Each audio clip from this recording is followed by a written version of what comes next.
Hoje o nosso tema é transformação digital no RH.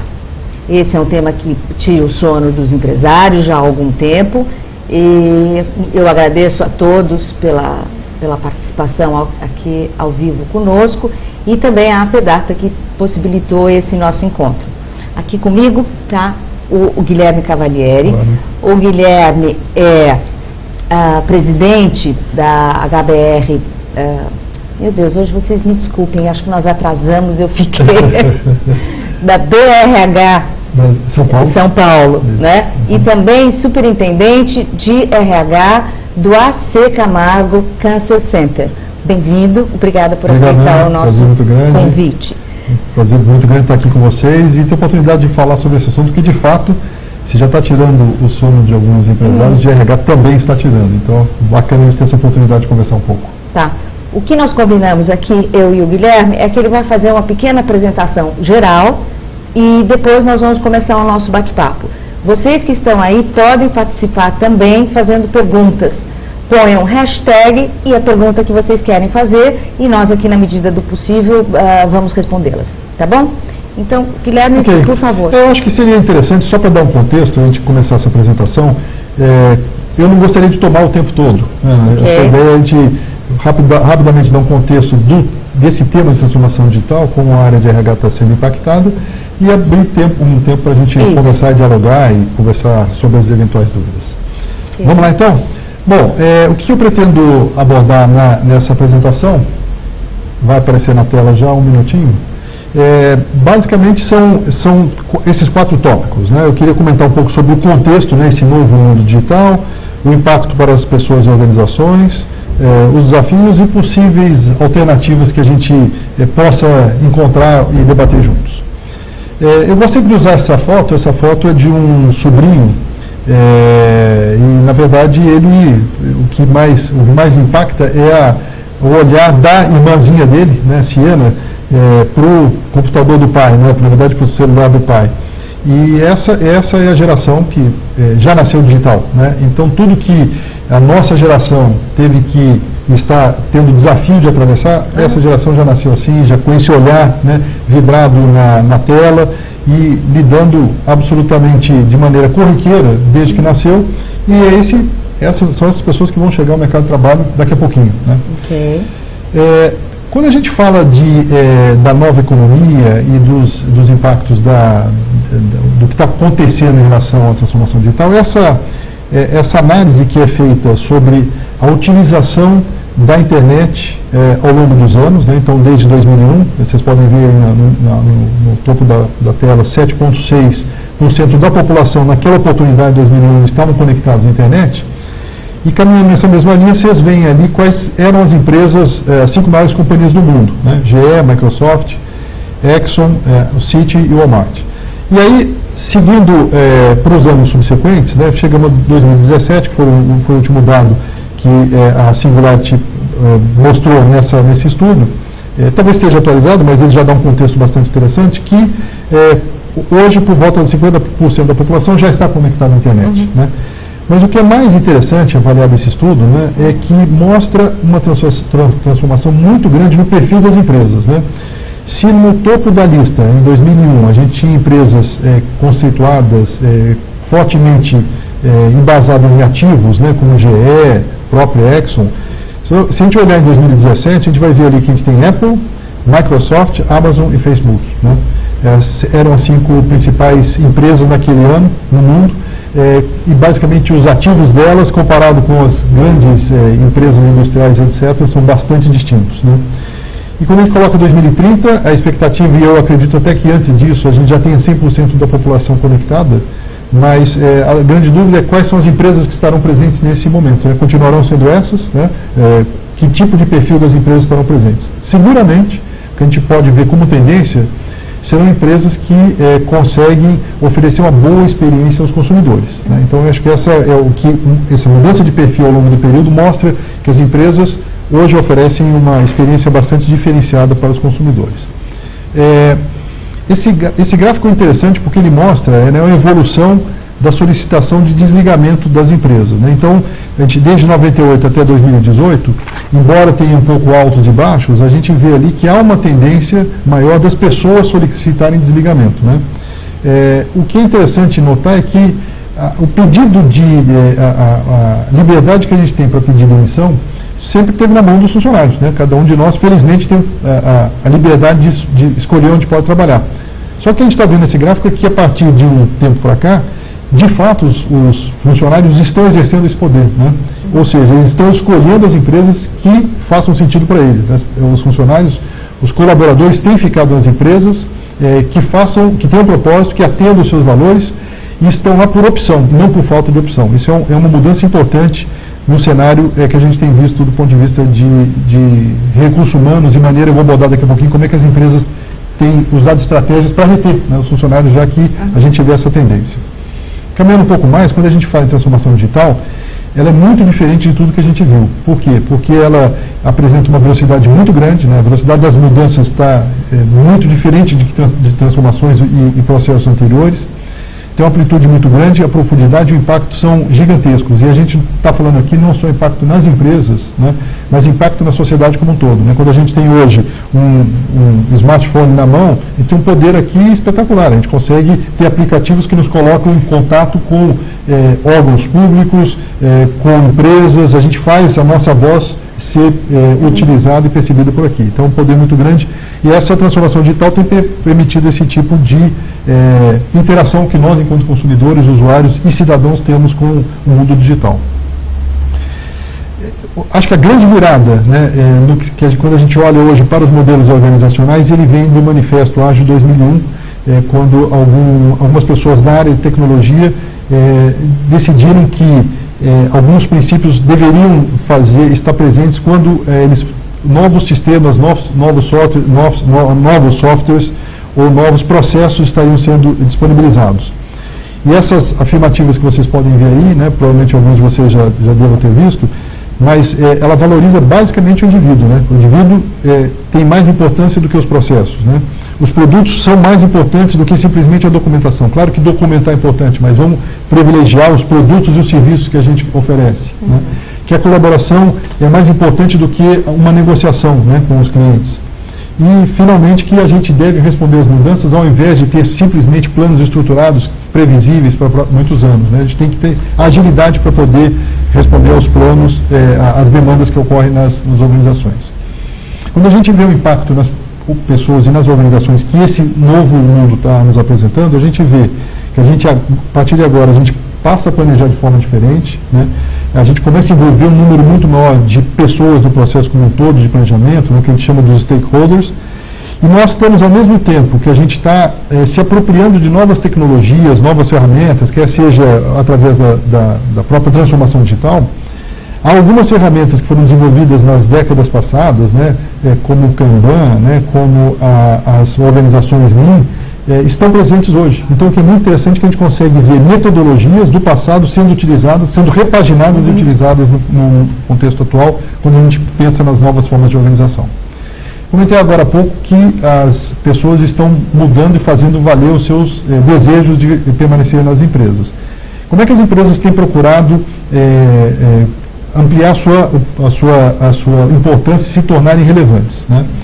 Aqui é um processo evolutivo, né? Se alguns anos atrás a importância era o ambiente, né, e a ergonomia, a gente caminha num momento seguinte para a questão da produtividade, né, quando teve a questão da revolução industrial, a automação e os processos otimizados, para um momento onde o engajamento é importante. A gente falava da gente ter os objetivos claros, as metas claras, pesquisa de clima, foco em cultura, para um último momento quando a gente está falando da experiência. De fato, aqui é o senso de pertencimento, né, combinado aí com o que eu acredito em relação aos valores e princípios das empresas. A gente tem cada vez mais condições de fazer análises que nos ajudam de maneira antecipada, de maneira preditiva, a poder antecipar tendências e as nossas ações. E, evidentemente, que a cultura, a tecnologia continuam presentes no ambiente de trabalho, né? Então, as empresas têm procurado ter atenção fortemente nessa questão da experiência que ela consegue oferecer aos seus funcionários e colaboradores. E com isso os novos ecossistemas de trabalho estão presentes, né? Se no passado as pessoas tinham baias individualizadas, eram salas fechadas, passando para open space, baias, etc., hoje em dia essa é a maneira que as pessoas estão trabalhando, né? Com mesões, com ambientes estendidos, né? Então essa tela que vocês veem no final do mesão, ela na verdade é uma tela que conecta um outro local, então é uma que chama de mesa estendida, né? Então você liga ali e você começa a conectar, a dialogar não só com as pessoas que estão fisicamente ali, mas que estão remotamente, com uma qualidade excepcional, como se elas estivessem fisicamente ali, né? Então, o poder hoje cada vez mais distribuído, quando a gente pensa nessas metodologias ágeis de trabalho, né, onde as pessoas têm muito mais, de fato, a autonomia para exercer o seu trabalho, e é definitivamente o fim do comando e controle como a gente tinha no passado. Como é que isso impacta? E eu estou indo para a parte final desse primeiro bloco para a gente abrir aí para um bate-papo.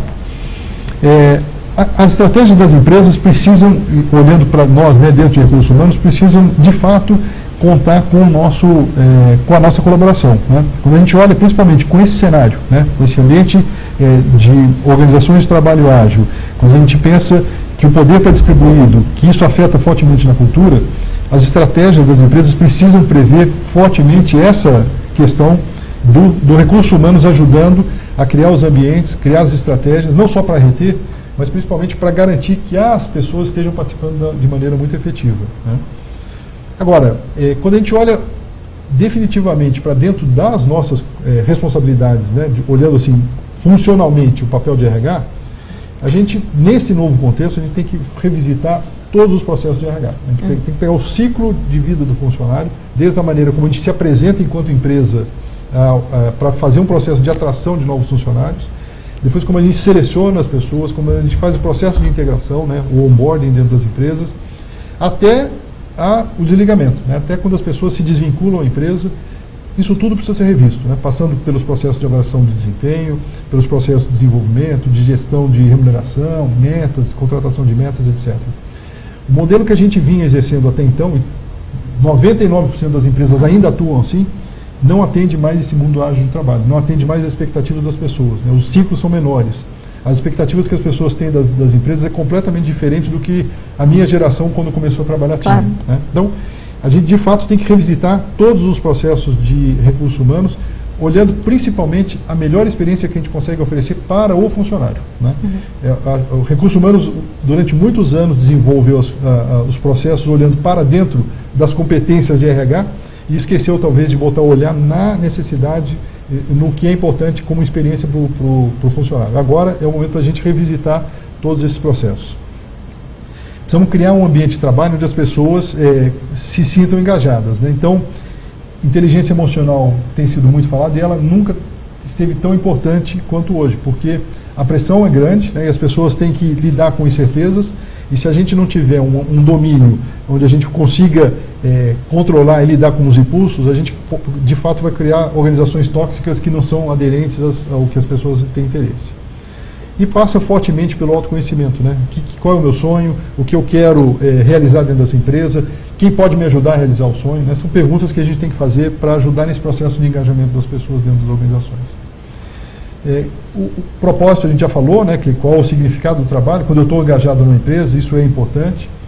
E esse tema da segurança psicológica é um tema importante, né? Como é que eu garanto que eu posso ser eu mesmo no ambiente de trabalho, como é que eu consigo expressar as minhas incertezas, como é que eu posso, eu não preciso usar máscaras, né? Eu sou essa pessoa que está aqui dentro do trabalho, em casa, eu sou essa mesma pessoa, né?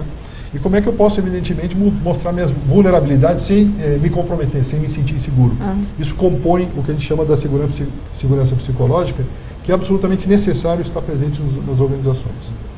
A gente precisa, de fato, gerar empatia, né? E essa definição de gerar empatia, que eu achei bacana, né? Que são as pessoas se reconhecerem umas nas outras, né? Na hora que eu me reconheço numa dificuldade, numa fraqueza, numa vulnerabilidade do meu colega, eu estou sendo empático com ele, que é tão fundamental hoje nas organizações.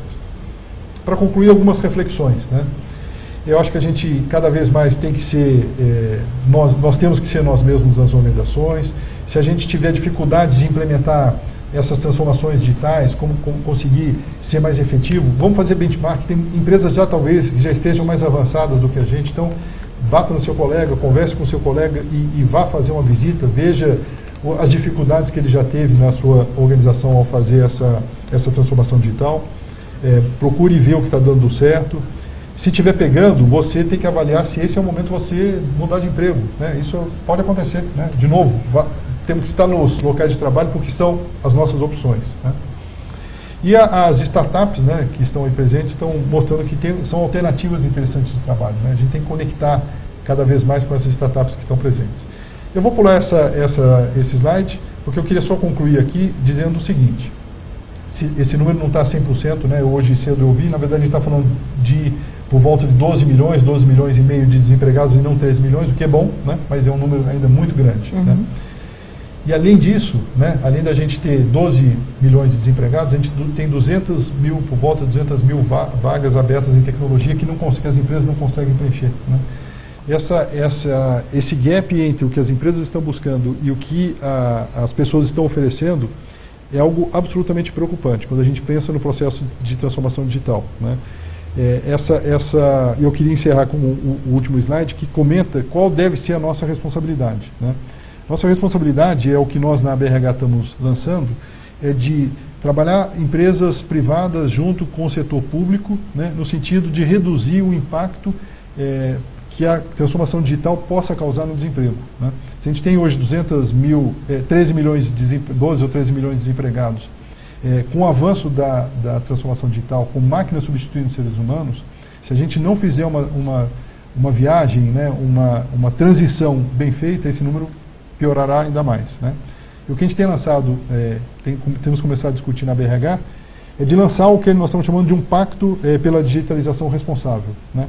A gente precisa garantir que a implementação desse processo esteja preocupadas com as pessoas, foco nas pessoas, né? As pessoas, essa transformação tem que ser uma transformação humanizada, né, do trabalho. Então a gente está lançando uma série de conversas e discussões onde a gente talvez consiga ter um pacto, né, onde as empresas se comprometam, por exemplo, se eu automatizar um posto de trabalho, eu capacitar a pessoa para que ela, se ela não puder ocupar aqui, que ela possa ir para o mercado de trabalho mais bem preparada para buscar um emprego, né?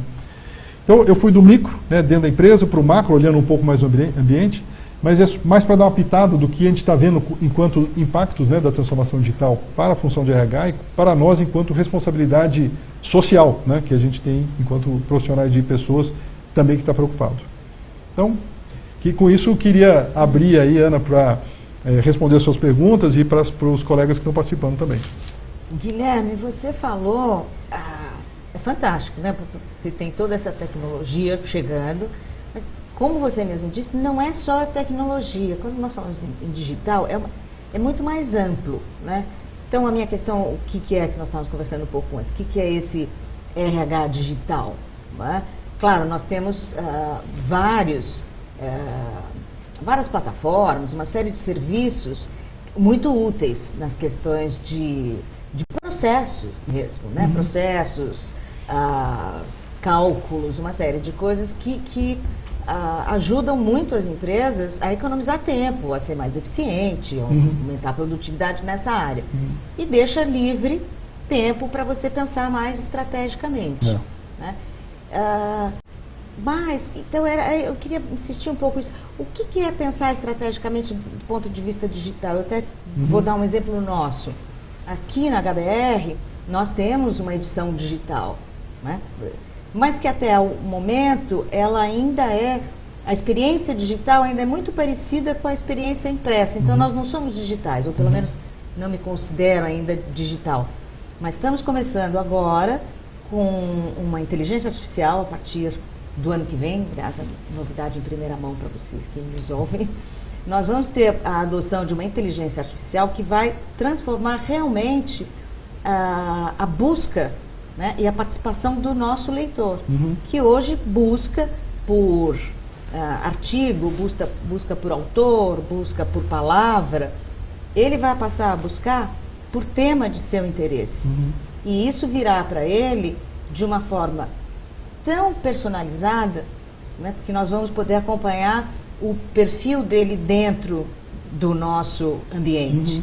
Então, nós vamos dar para ele temas de interesse, mas não só esse tema, tudo o que ele procura. Então, se eu ponho, por exemplo, gestão de RH, eu vou entregar para ele, gestão de RH aparece no nosso arquivo, nessa área aparece em finanças, aparece nisso, aparece naquilo, desta forma e tal. Então, eu facilito muito a leitura. Então, é isso que eu estou um pouco chamando na minha área, diz, o que é isso na prática para o RH? Então, às vezes as pessoas perguntam, né, se com esse processo de digitalização, as empresas vão ficar menos humanas. Né? Isso é uma questão. Eu acho, e tentando responder sobre essa ótica a sua pergunta, Ana, tudo que eu tenho visto até agora, né, e claro que tem muita coisa pela frente, né, mas tudo que eu tenho visto até agora é que se nós nos apropriarmos bem da tecnologia e dos dados, a possibilidade da gente atuar e poder entregar para as pessoas exatamente o que elas precisam é muito maior do que se a gente não tivesse essa situação. Né? Então, e dando um pouco de exemplo, né? Eu acho que respondendo exatamente esse exemplo que você deu, né? De poder ter uma busca e poder utilizar a inteligência artificial. No passado, quando a gente tinha processo de desenvolvimento para as pessoas, a gente atuava de uma maneira muito mais massificada. Né? A gente conseguia olhar para as necessidades que as pessoas tinham de uma maneira geral. Então, a gente desenvolvia um programa de gerencial para dar as técnicas para os gerentes, né, para os líderes, e entregava isso de uma maneira para todos os líderes daquela organização.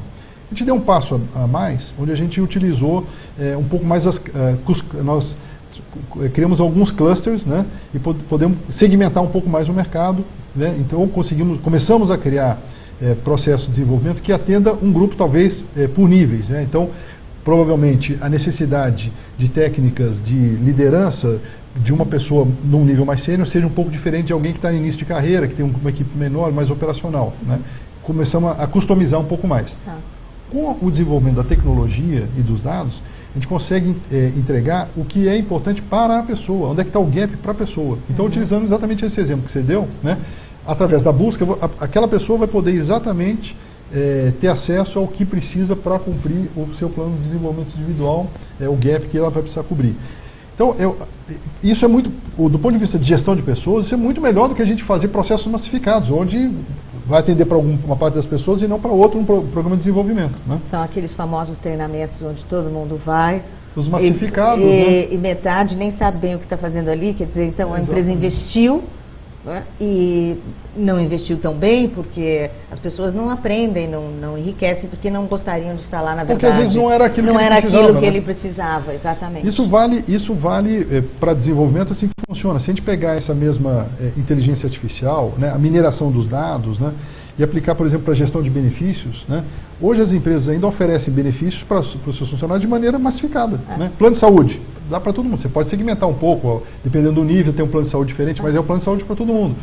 De repente, o seu companheiro ou companheira trabalha em outra empresa, você não precisa do plano de saúde, mas você quer utilizar para algum outro benefício. Então, essa questão dos benefícios flexíveis, que até já existe há muitos anos, mas que foi muito difícil ser implantado, porque a tecnologia não facilitava, era um processo difícil de gerir, hoje em dia está facílimo, está disponível. Né? Utilizando informações, dados, as pessoas conseguem, com o aplicativo, ter um benefício que atenda.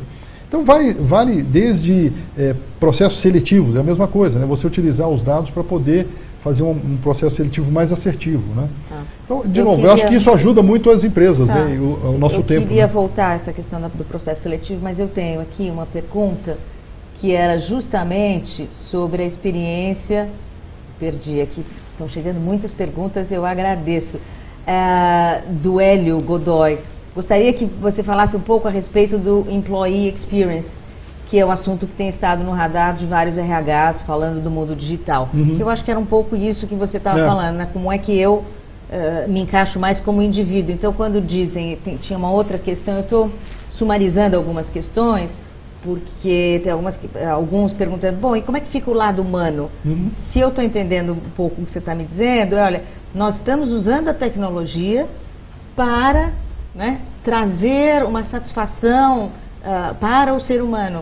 É mais ou menos isso? É exatamente isso. Tá.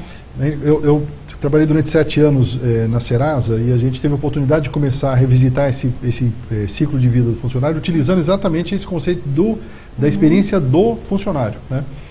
E o exercício que a gente fez foi espetacular. Né? A gente chamou as áreas internas, criamos o que a gente chamou lá na época do Inception, que é exatamente ouvir as dores dos funcionários, né? Então você cria, a partir de entender onde os funcionários observam o que eles recebem da área de recursos humanos, né, no nosso caso, em todos os aspectos, e ali a gente pôde ter um processo de empatia para poder entender exatamente a dor do funcionário para os processos que nós entregávamos, né? E foi um choque de realidade, né? Vieram coisas ali que, caramba, a gente imaginava que a nossa imagem era melhor do que tinha, que a gente oferecia uma coisa melhor. Por outro lado, foi ótimo, porque permitiu a gente começar a fazer essa revisão de todo o processo do ciclo dos funcionários, né? E utilizando as metodologias de design thinking, etc., você pode criar as personas e a partir daí criar modelos que atendam a diferentes personas dentro da sua organização, né? Então você pode ter uma persona que é diferente das necessidades, né, do ponto de vista de serviços e processos de recursos humanos, que atua na área comercial, no campo, diferente de alguém que está na área industrial, ou diferente de uma área administrativa, né? E a partir daí você consegue customizar as suas entregas e oferecer uma experiência para o colaborador, para o funcionário muito melhor. Tá. Eu acho que então, tem uma próxima pergunta que se encaixa bem. Você estava dando o exemplo da Serasa e o André Affini, se não me engano, pergunta como está a experiência do AC Camargo nesse processo de digitalização. Então, saímos da Serasa, vamos para o AC Camargo. Então, é interessante, né? O que eu estou há 2 meses no AC Camargo, né? 2 meses e pouquinho. O que eu tenho visto lá? Do ponto de vista do tratamento, né, a hora que a gente vai para a parte do tratamento do paciente, é muito bacana ver o que nós temos lá, é o que tem de ponta, né? Então, qualquer hospital do Brasil ou do mundo, nós temos o que tem de mais evoluído em qualquer hospital, tanto aqui quanto fora, né? No que se refere às máquinas para o tratamento oncológico, onde é a nossa especialidade. Quando a gente vai para a área de suporte, né, de retaguarda, a gente tem alguns desafios. Nós estamos mudando agora o nosso processo de gestão, nossa ERP está sendo mudada agora, então, e isso com todos os desafios, a hora que você entra com um novo sistema de gestão. Mas também do ponto de vista de processos de informática, a gente também tem alguns avanços a serem feitos. A minha aposta lá, né? Então, para dar um exemplo para vocês, eu nem me lembro quando foi a última vez que eu usei um desktop para trabalhar. E quando eu cheguei lá, eu falei, poxa, cadê o meu notebook? Ah, não tem. Aqui você tem um desktop. Poxa, desktop, caramba, nem sabia como é que funciona, né? Mas a aposta que eu estou fazendo lá, e está sendo excelente porque tem grandes adeptos, é de que a gente vai criar alguns atalhos, né? Vamos criar alguns saltos ali. Talvez a gente não precise nem sair do desktop para o notebook para depois ir para um outro modelo. Vamos direto para o que seria o mobile, né? Claro. Então a gente está começando a criar processos, apps, onde os colaboradores possam interagir e também os próprios pacientes no seu tratamento, né? Então, tem alguns avanços importantes para a gente conquistar aí. Eu tenho certeza que em breve, tanto do ponto de vista interno, de gestão, e principalmente para atendimento dos pacientes oncológicos, a gente vai ter um número de aplicativos muito interessantes onde eles vão poder utilizar e interagir, né? Poder acompanhar o seu tratamento, agendar consultas. Isso já tem um aplicativo que permite, mas poder acompanhar muito mais de perto o tratamento. Então, é uma jornada interessante, né? E a gente tem que ter agilidade para poder oferecer o melhor aí para os pacientes. Perfeito. O Marcos Araújo perguntou, o RH digital é composto por vários fatores, mas ao falarmos de pessoas, o ambiente impacta positivamente, além das novas formas de trabalho, como home office, horário flexível. Essas modalidades fazem parte desse RH digital? Novamente, temos algumas questões nessa área. Isso, né? E tem realmente esse impacto, né?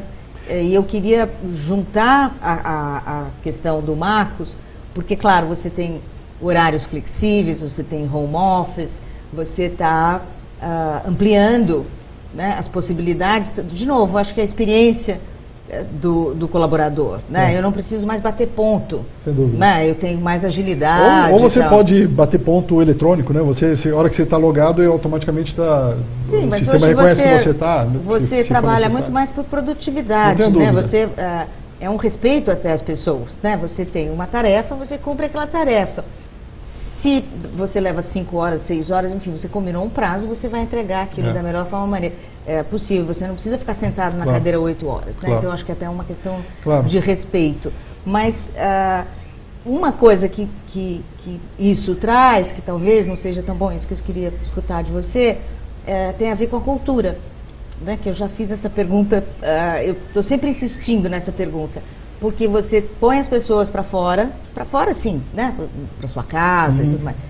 Mas como é que você lida com essa cultura organizacional?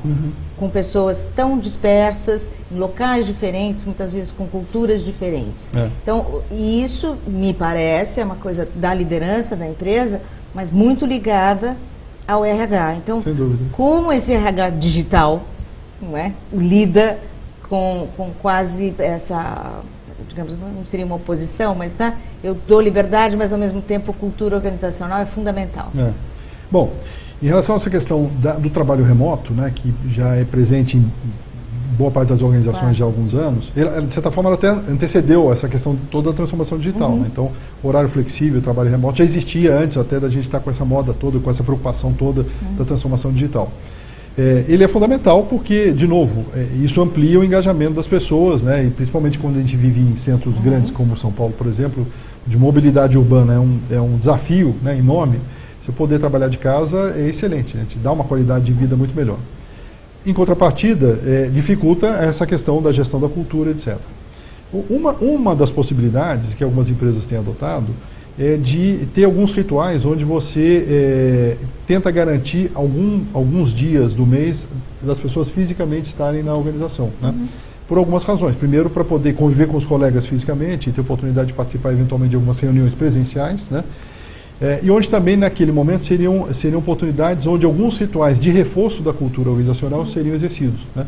Desde uma reunião de uma maneira mais participativa, um processo de comunicação, alguma coisa onde você faz um processo de comunicação do presidente da empresa com 2 ou 3 níveis abaixo para garantir que a comunicação seja mais fluida.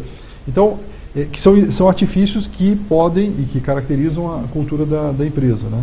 Então, esse é um dos artifícios que as empresas têm lançado mão para poder fazer uma boa gestão da cultura e garantir que a cultura está caminhando para onde é o desejado.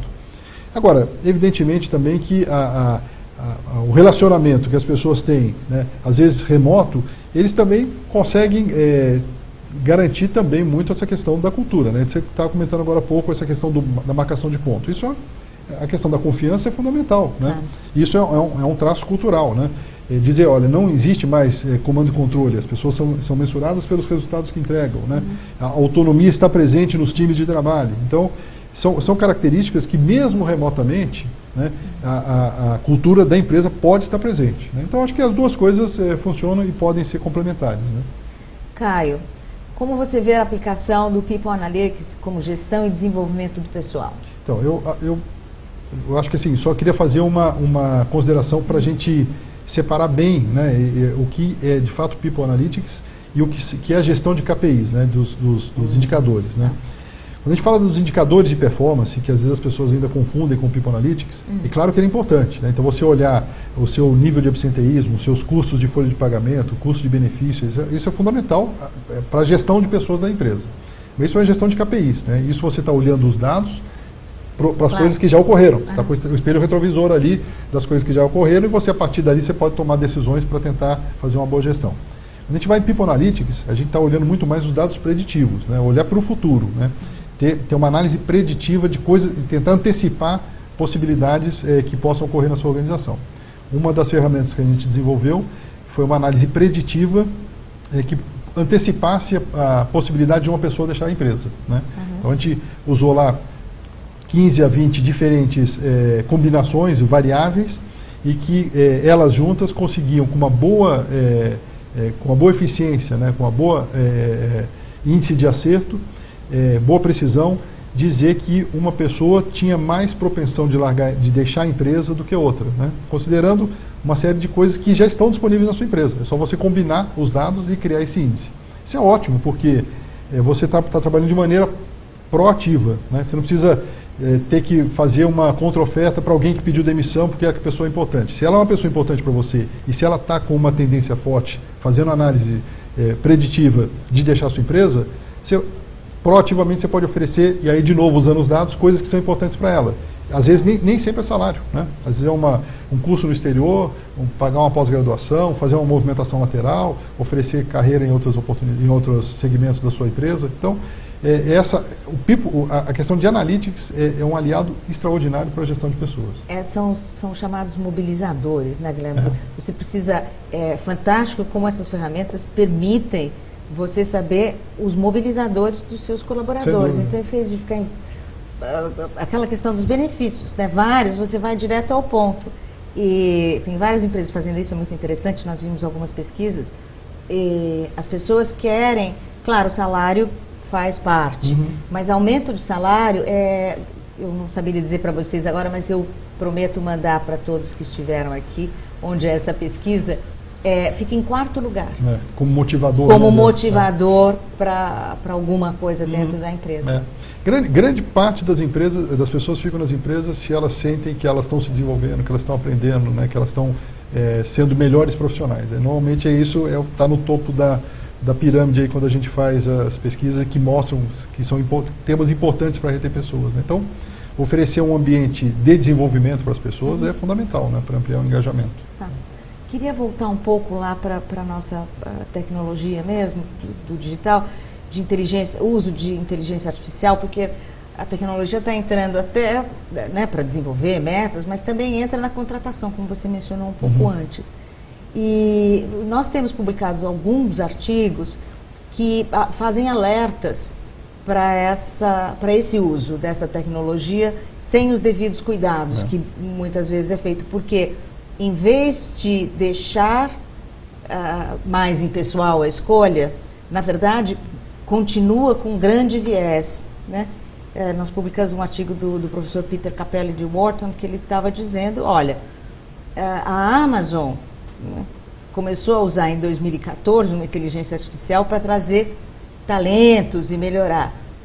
Como, para a igualdade de gênero, como era previsto em talentos anteriores, porque é isso que é o problema, né? Baseado, essa inteligência artificial vai buscar no histórico.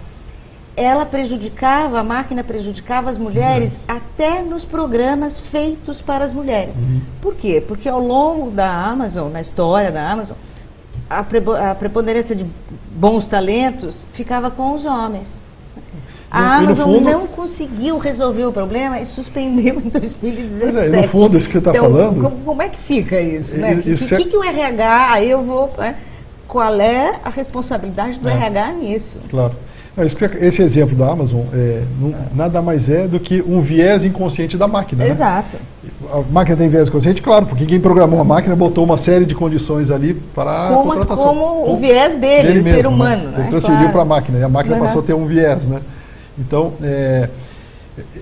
essa semana eu participei de um evento lá na Fiesp, onde o tema era exatamente diversidade e inclusão, e tivemos a oportunidade de abordar um pouco exatamente essa questão aí dos vieses, né, para a contratação de pessoas. E o que nós abordamos lá é exatamente que se a máquina estará programada, essa máquina fará o que você colocou lá como as variáveis para contratação, nesse caso. Né? Então, o cuidado que a gente tem que ter, olhando principalmente para dentro de RH, é ter certeza de que o que a gente está comprando, do que a gente está colocando ali para frente, não está reproduzindo exatamente esse viés que a gente tem. Claro. Né? De homem, de mulher, ou de uma determinada faculdade, fazendo restrição para uma faculdade, ou de faixa etária, ou se é casado ou solteiro, filhos, etc. Se a gente colocar essas condições, a máquina vai buscar onde as condições estão colocadas. Então, uma possibilidade é de você, e isso está sendo frequente, a história do recrutamento às cegas, onde você elimina todas essas variáveis que poderiam interferir na criação, na condição de um viés, né, para você poder ter uma diversidade muito maior das pessoas. Então, é um cuidado muito grande. Né? Então, a gente, enquanto área de RH e responsável pelo filtro inicial das pessoas dentro das organizações, né, quer dizer, as pessoas só irão para as etapas seguintes se passarem por nós. Né? Então, a gente tem uma responsabilidade gigantesca. Então, o chamado, recomendação, convite que eu faço para você, converse com a pessoa que está ali na ponta, não, analista de seleção que está fazendo as conversas iniciais, e tenha certeza de que o viés, o filtro não começa ali de maneira errada. Né? E isso, se está ali, e a hora que você mecanizar, né, botar na inteligência artificial, você vai carregar exatamente aquela mesma situação. Então, esse acho que é um cuidado muito grande que a gente tem que ter. E, de novo, a hora que você faz a revisita, né, do seu ciclo, esse é um dado importante a ser visto, né?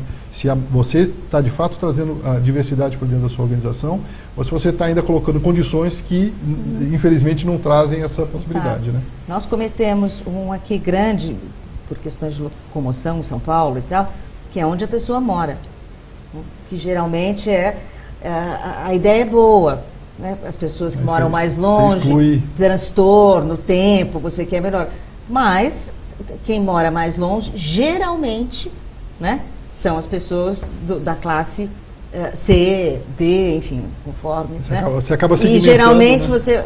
São as minorias, então você acaba segmentando. Não era essa a sua intenção, mas isso é feito quase que rotineiramente, talvez fosse um exagero, mas isso é colocado muito nos pedidos para a pessoa quando ela se inscreve e será usado contra ela, ainda que a empresa não tenha essa proposta desde o início, porque realmente não teria. É verdade.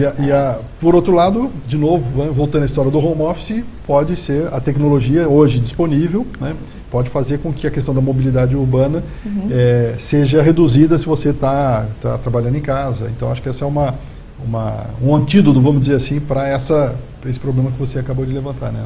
Tá. O John McKinsey, ele nos pergunta, de todas as transformações digitais do RH 4.0, digamos assim, qual habilidade humana não será substituída ou ameaçada? Ou quais, né? Eu acho, talvez seja mais que uma. Poxa vida, John, dá mais de uma para nós aqui. Talvez seja algumas. Eu diria assim, as habilidades de relacionamento, né, as habilidades de empatia, as habilidades de você conseguir exercer o seu papel enquanto líder, né, não gestor, líder, né, de pessoas, né, onde você olha o cuidado do teu liderado, né, garantir de que ele está num ambiente onde ele possa ser ele mesmo. Isso a máquina não vai fazer, né? Criar um ambiente empático, isso a máquina não vai fazer. E só nós, seres humanos, com sentimento, conseguimos fazer isso, né? Então, eu diria, tudo que se refere à questão do sentimento, da relação, e todas as competências atreladas a essa, seguramente serão mantidas mesmo com a transformação digital em 4.0, 5.0 e assim por diante, né? Porque são inerentes ao ser humano, né? E continuarão sendo, né? Ok. Temos tempo para mais uma pergunta e eu acho que é uma pergunta de futuro, então é bom, que é do Maurício. Qual a perspectiva de mercado para essa profissão, gestão em RH de pessoas, né? Já que nós estamos, como é que esse profissional vai atuar? Então, eu acho, que eu comentei, eu queria só reforçar, eu acho que se nós, enquanto profissionais de RH, né, se nós nos apropriarmos bem, né, dessa tecnologia que está aí disponível, se nós nos apropriarmos bem dos dados que estão disponíveis, né, tem muita coisa já disponível, muita coisa ficará ainda mais disponível, com responsabilidade, né? Então, a Lei Geral de Proteção dos Dados chega exatamente para botar os limites, o que é ótimo, né, do que você pode utilizar, né, o que você não pode utilizar, ou que você precisa do consentimento da pessoa para utilizar ou não, né? A legislação está aí, né, a parte regulatória está aí exatamente para ajudar, né, nesse processo para evitar os abusos, né? Então, se nós, enquanto profissionais de RH, entendemos e pudermos nos apropriarmos, de novo, da tecnologia dos dados, eu tenho certeza que o futuro será muito melhor do que a gente pôde experimentar no passado, né? De novo, porque nós vamos poder entregar coisas que são importantes para as pessoas, né? Muito mais do que simplesmente entregar para uma massa de pessoas.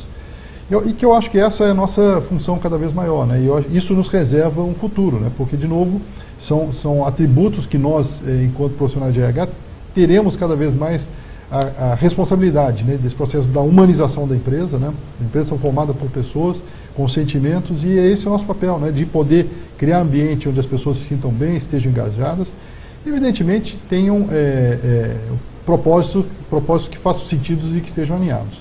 Eu queria um último em relação à questão da transformação digital também, uma última preocupação que eu queria compartilhar com vocês, que foi essa parte final aí, quando eu comentei do impacto que a digitalização pode trazer no desemprego, né? A gente tem visto um número muito crescente de atividades sendo substituídas por robôs, né? Talvez a mais fácil, mais gritante sejam dos postos de atendimento dos call centers, né? Cada vez mais as máquinas, os robôs, né, estão atendendo e atendendo com grande eficiência, né? Se a gente pensar que os postos de atendimento, centrais de atendimento, era em grande parte uma posição de primeiro emprego para o jovem que às vezes está entrando na faculdade e precisa complementar a renda, e se a gente começa a substituir isso por máquinas, a gente mata uma perspectiva muito grande para essas pessoas, que era a entrada no mercado de trabalho, né, para grande parte das pessoas.